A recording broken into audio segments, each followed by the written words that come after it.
I think we can all say it. I think we can all agree. I know the Golden State Warriors have hurt some people and some fans of teams over the last several years, but they're the best team in the NBA. Does that mean they're guaranteed to win the championship? No, it does not. But what it does mean is right now, and probably for the rest of the season, the regular season that is, they look like the best team in the NBA, and that's without Klay Thompson. That is without Klay Thompson. We need to understand, like, Klay Thompson. I know he's coming off an injury. I know he's coming off 2 injuries. Brian Windhorst came out with a story just before, or at least a report saying Klay Thompson is back. Like, he is going to be Klay Thompson. Okay. So they're the best team in the NBA. They've blown out 7 straight teams, 7 games of more than 10 points they've won by, and they're getting back Klay Thompson, a top 75 player of all time, in most people's opinions, or the opinions of a lot of people. A top 100, who cares? They're getting him back? It's ridiculous. Just to emphasize how good they've been over the last 7 games, the entire season they're 11-1, but the last 7 games they have a net rating of 20.5. For context, the Phoenix Suns, who have also won their last 7 games, have half as good a net rating. So a team that has also pretty much gone flawless has been half as good as the Warriors. Now, you get how that works, though, in terms of how they've just been blowing out teams. And people said, oh, it was just an easy schedule. Well, they just blew out the Bulls, who had been one of the best teams in the NBA, and they held the Bulls to a really low score, and particularly in those second and third quarters, which I'll talk about in this video. But yeah, okay, the Warriors look ridiculous again, and that's all I've really got to say. I do have one more thing to say. This is very important, actually. I know people have a tendency, I've done it before as well when I'm watching a video, oh, blah, blah, blah. I can skip through this, but this is important. Trust me. I've got a second channel, which is going to be, I'm going to start posting within the next couple of days. And it's going to be Warriors content like twice a week, because I put out a poll and Warriors got the most votes, so I'm not going to deny that. So Warriors content probably twice a week, some other videos as well. So it won't be exclusively that, but there will be more Warriors content on that channel. So I know you don't want to go to another channel. I know it's an effort, but trust me, the channel will be in the link in the description. It'll be everywhere. Just click the subscribe button. If you like these videos, it's the same video. It's me. It's the same content, same editing, the same stuff. It'll just be more frequently on a different channel. I know this could bore me as well when I talk about it and when I see other people talk about it, but just trust me, okay? Just hit the subscribe button. Now that we've got that out of the way, let's talk about what the Warriors are doing. It's hard to really pinpoint one exact thing that they're doing very well, because they're doing everything well right now. They have the best defense, a very, very good defense. It might be historically good at the moment, and they have the second best offense in the league. So that's championship quality right there. But I want to start with the defense, because I'm going to use the Bulls game as an example, and I think the defense really showed how important it is to this team, and just defense in general. The first couple of quarters, the first half, the Warriors weren't really functioning to their best of abilities on offense.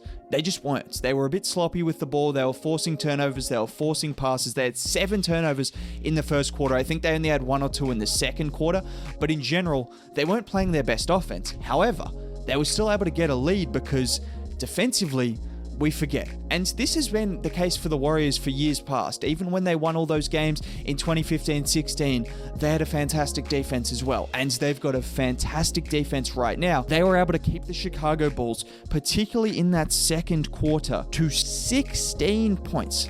And there were a number of reasons.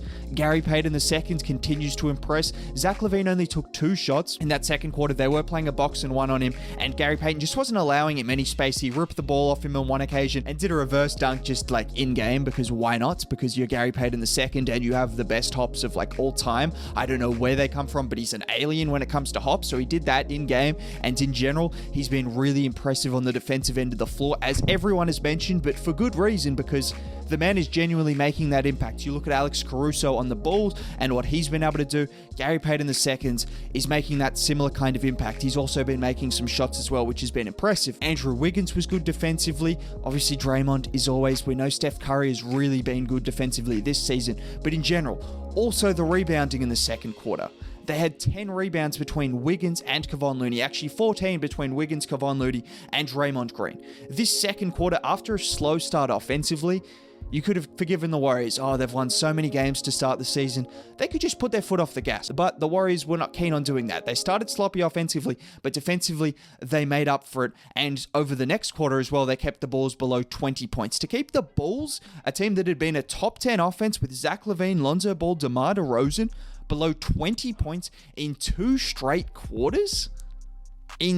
That's ridiculous. I don't have the stats, but I don't imagine many teams in the NBA at all have been kept below 20 points in 2 consecutive quarters, let alone a team that had an 8-3 record heading into the night, let alone a team with Lonzo Ball, DeMar DeRozan, Zach LaVine, and a supporting cast as well. So that's something right there that just shows you the kind of ability this defense has. They're just on a string right now. They really are. They're committed. They're rebounding the ball. They're attacking closeouts. You've got some very talented defenders as well. Let's not get it twisted. Draymond Green, one of the greatest defenders of all time. He is, and just fantastic as a leader, as a communicator. Steph Curry has obviously improved. Andrew Wiggins, I've talked about his defense, but he continues to be good defensively. Kevon Looney does stuff that doesn't really show up in the stat sheet, but in terms of defense and setting screens and offensively what he does, he's a good role player. We like Kevon Looney, but in general, guys know where to be on the floor. It's crazy to think, but that's what defense comes down to. Obviously, you need to have a guy like Draymond to be this good and unlock the potential, or Gary Payton coming off the bench as well really helps. But to have all of these guys that know where to be at all times, that's what's going to lead you to being a top defense. And right now, it's leading the Warriors to being the best defense. And then on the flip side, well, offensively, Steph Curry, 40 points, 50 points the other night before. Andrew Wiggins chipped in with 35 points as well against the Timberwolves, and that's what you've got right now. Andrew Wiggins will be the 4th option when Klay Thompson returns, and he's still a capable scorer, as we saw him drop 35 points against the Timberwolves. And when it comes to the playoffs, to have these guys, this amount of players that can really create their own shots, I know within reason, you don't want Wiggins taking 20 shots a night in the playoffs. I'm not saying that, but to have him as someone on an off night, if all 3 of those guys have an off night, which won't happen, Jordan Paul, Klay Thompson, Steph Curry, Andrew Wiggins could step up. Even Draymond Green can step up, but staying on track. What I do need to talk about, which is reminiscent of the 2016 Warriors and why I titled the video, the third quarters are back. The third quarters are back. We saw it against the Bulls. I mentioned it that they kept the Bulls below 20 points, but they also put up a lot of points on the other end of the floor and just broke that game open. They just absolutely broke that game open. I looked away for 5 or 10 minutes and the game was over. And that's not a one-off. This is the most ridiculous stat you will see in this video and probably in the NBA this season. I know there's some Steph Curry stats that are ridiculous, but through 12 games, the Golden State Warriors have a net rating of 34.1 in the third quarter. 34.1. That's nearly an average plus minus of 9. That's just unfathomable right now, and we're seeing it consistently that when this team comes out, they come out pretty strong, but then in that third quarter, you get Steph Curry, who normally plays 11 to 12 minutes of that third quarter, comes out blazing. He's averaging the most third quarter points in the league. Steve Kerr has got some slack. He's got some abuse, should we say, for his resting of Steph Curry in the fourth quarter, particularly last season. It did cost them at times because they didn't have the bench or just the overall supporting cast to back him up when he went to the bench, which I know some people blame Steve Kerr for it, but at the end of the day, Steph had to rest.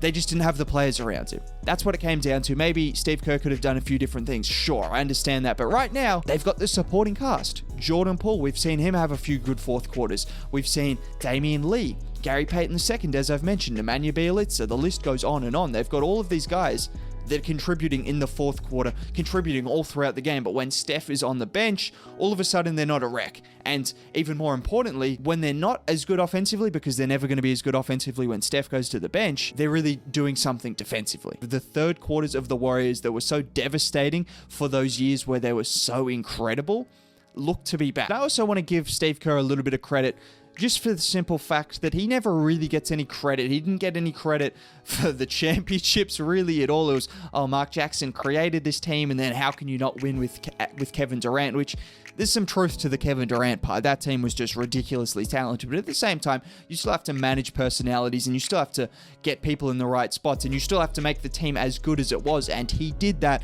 And in general, he's really had a great philosophy on ball movement. Defensively, he's been a great defensive-minded coach in terms of the systems. Draymond Green has helped a ton, of course, but in general, they've had a lot of really good defenses over the years Steve Kerr has coached. just give him some credit, okay? But I just touched on Steve Kerr and what he's brought to Golden State, and what they're doing this year really well is ball movement. It's without the ball. They're averaging the second most passes in the league behind the best ball movement team in the league, okay? So, Warriors fans, you think you've got it good. Oh my God, we're moving the ball so well. The Detroit Pistons are clearly the best ball movement team in the league because we're averaging the most passes. But on a serious note, the Warriors averaging the most assists. They pass the ball better than anyone in the league, whether it's Steph going behind the back. And I've noticed that with Steph. We've noticed it for years, but it's really prevalent again this season with them winning. He just clowns around when they're winning. He'll just make passes that he doesn't need to do. I know he's done it his entire career, but he particularly does it when they're winning, and it's fun to see. I'm not going to lie. As someone who's just a neutral observer, even if the Pistons are playing the Warriors, like, what do I expect to happen? I expect a loss anyway, so I'm still a neutral observer at the end of the day. So I just wanted to mention that, because the ball movement is not only crispy, it's not only with a purpose, and there's just guys that all know how to pass. I know, but you have Jordan Poole, who's spent time as a point guard in the G League, and even running the second unit at times before. You have Steph, Draymond, Kevon Looney can set screens really well, Nemanja Bjelica, Iguodala. You notice how many guys, Gary Payton II, all of these guys can play make. And I think that's a clear emphasis that they had. And sometimes we just group it in as, oh, the Warriors are all really good at passing as a team, but we forget that so many of these guys have point guard skills, which is what makes this team so special as a ball movement team. They've just got a number of guys that can play make it at such a high level, and then you mix that in with the off ball that Steph and Jordan Poole have, and the intelligence that Draymond and Kevon Looney and Andre Iguodala have. And that's where you get the second best offense. My camera has just died, but we will continue because the video is nearly over. But that's where you get the second best offense and the best passing in the league, and them looking like the Warriors that we knew and love, or at least that most people did. They're the best team in the NBA with Klay Thompson to return. Even James Wiseman will return as well, so that's cool. But yeah, the Warriors are good, man.